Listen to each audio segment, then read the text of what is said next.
Assalamualaikum warahmatullahi wabarakatuh. Selamat malam. Perkenalkan, nama saya Muhammad Aris Fadila. Di sini saya akan membahas tentang materi manajemen informasi dan basis data, yaitu dengan judul perancangan database apotek menggunakan MySQL dengan dosen pengampu yaitu Katie Eskom.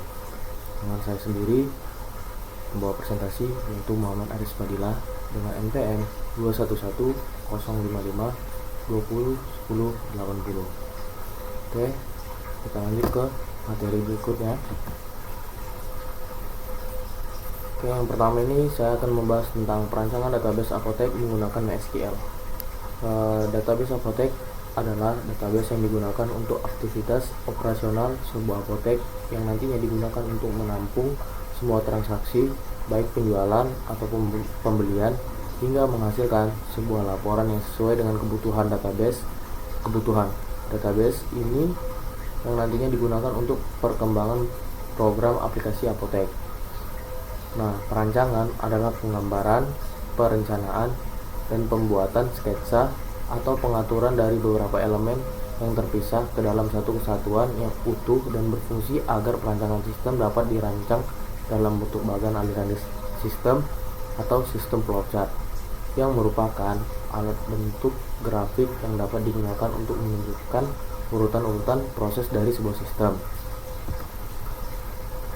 Nah, latar belakang dari permasalahan yang saya bawakan dari presentasi ini yaitu basis data atau database adalah kumpulan informasi yang disimpan di dalam komputer secara sistematik sehingga dapat diperiksa menggunakan suatu program komputer untuk memperoleh informasi dari basis data tersebut.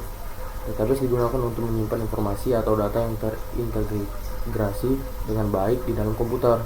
Untuk mengolah database diperlukan suatu perangkat lunak yang disebut DBMS atau Database Management System.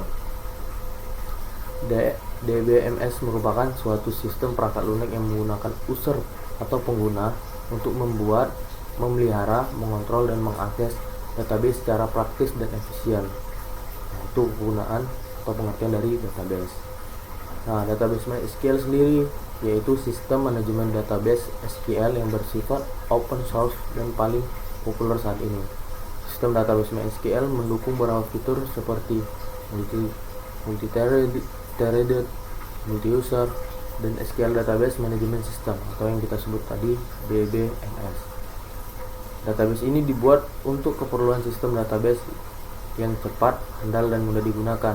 Dan MySQL dikembangkan sekitar tahun 1994 oleh sebuah perusahaan pengembang software dan konsultan database bernama MySQL AB yang berada di Swedia.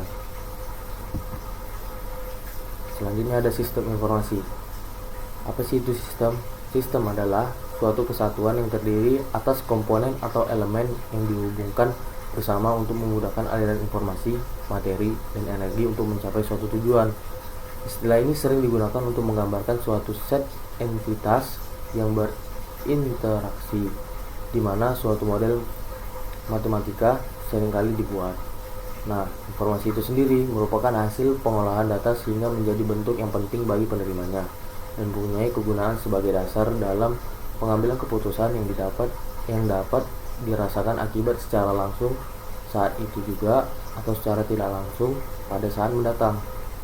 Nah, sistem informasi itu sendiri yaitu kumpulan elemen-elemen yang saling terikat antara sistem dan informasi dan bekerja sama untuk proses masukan yang ditujukan kepada sistem tersebut dan mengolah masukan tersebut sampai menghasilkan kesimpulan yang diinginkan. Selanjutnya ada basis data dan MySQL. Menurut Kamus Besar Bahasa Indonesia atau KBBI, data adalah keterangan yang benar dan nyata, keterangan atau bahan nyata yang dapat dijadikan dasar kajian atau analisa atau kesimpulan, atau informasi dalam bentuk yang dapat diperoleh oleh komputer seperti referensi digital dari teks, angka, gambar grafis, atau suara. Nah, menurut Jelai Langkara, basis data merupakan komponen terpenting dalam pembangunan sistem informasi karena menjadi tempat untuk menampung dan mengorganisasikan seluruh data yang ada di dalam sistem.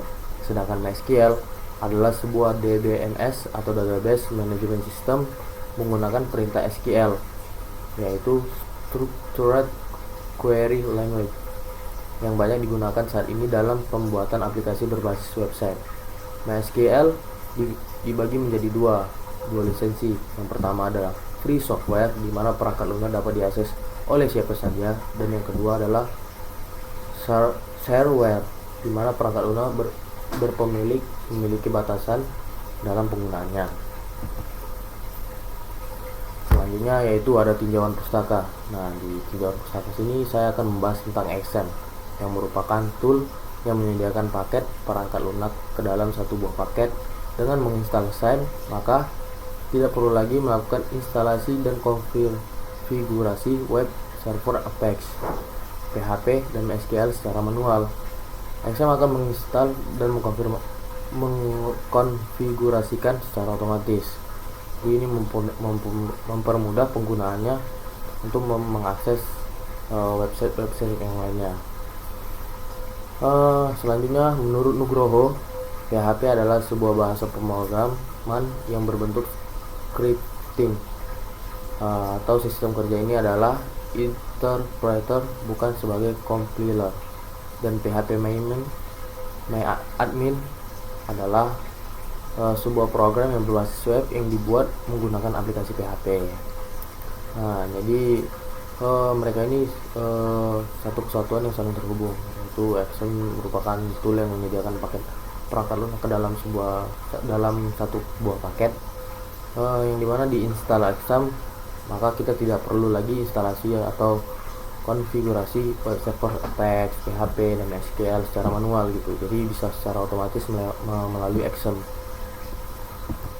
Nah, selanjutnya metode perancangan.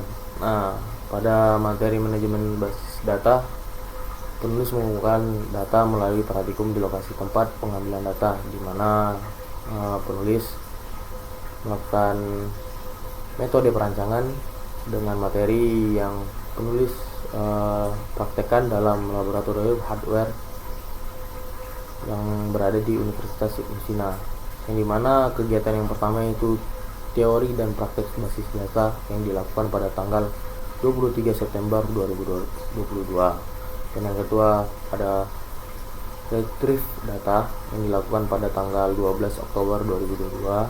Yang ketiga ada retrieve, group, filter, dan pattern matching, yang dimana dilakukan pada tanggal 19 Oktober 2022. Dan yang keempat ada praktek menghapus data dan menghapus tabel, yang dimana praktek ini penulis lakukan melalui laboratorium hardware pada tanggal 2 dosen, yang disampaikan kepada mahasiswa, dan penulis mengambil metode perancangan melalui salah satu materi yang telah disampaikan, yaitu pada tanggal 2 November 2022.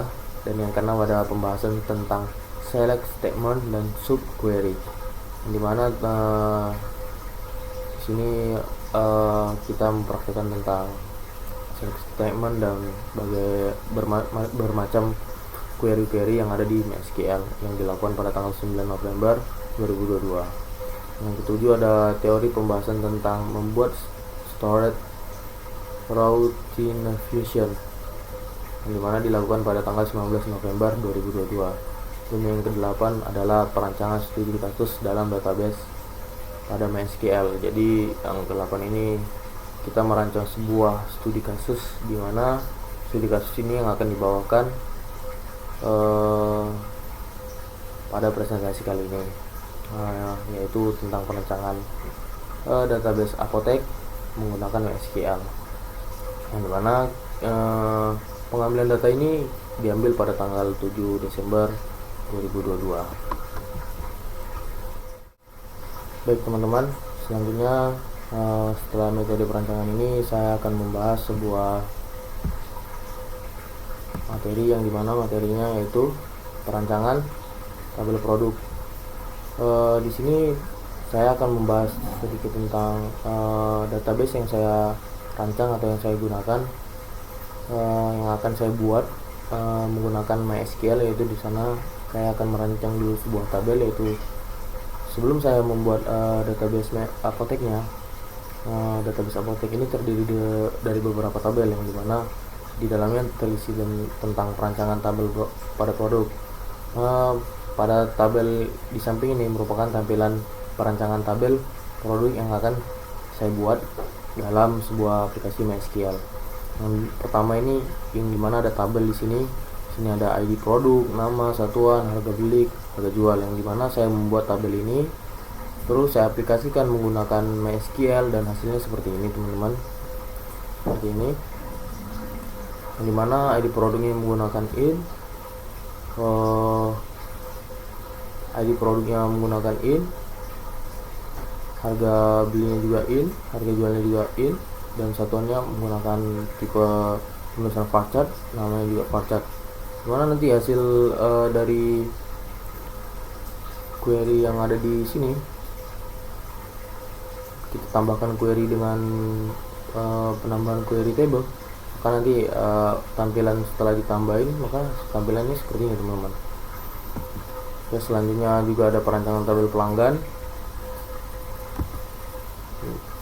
Perancangan tabel pelanggan, yaitu ini tabel dari yang saya buat, ini yang saya aplikasikan ke dalam SQL, dan ini hasil dari tabel yang telah saya buat berdasarkan tipe data yang ini.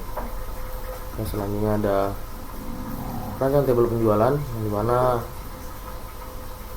ini yang saya buat tabelnya, dan ini yang saya buat di MySQL, dan ini hasilnya setelah saya menambahkan beberapa produk seperti berlaku batuk, alusol, CDR, yang dimana ini komponen-komponen yang berada di apotek gitu. Harga satuannya itu sekitar 2000. Harga jualnya itu sekitar 2500 gitu. Nah, ini perancangan tabel supplier, dimana seperti biasa ada ID supplier, nama, alamat, telepon. Ini setelah saya masukkan ke dalam MySQL gitu, dimana terdapat ID support, nama, alamat, nomor telepon gitu. Nah, ini supplier yang telah saya masukkan ke dalam database. Di sini ada ID supplier, alamat, nomor telepon gitu. Dan ini ada perancangan tabel pembeli.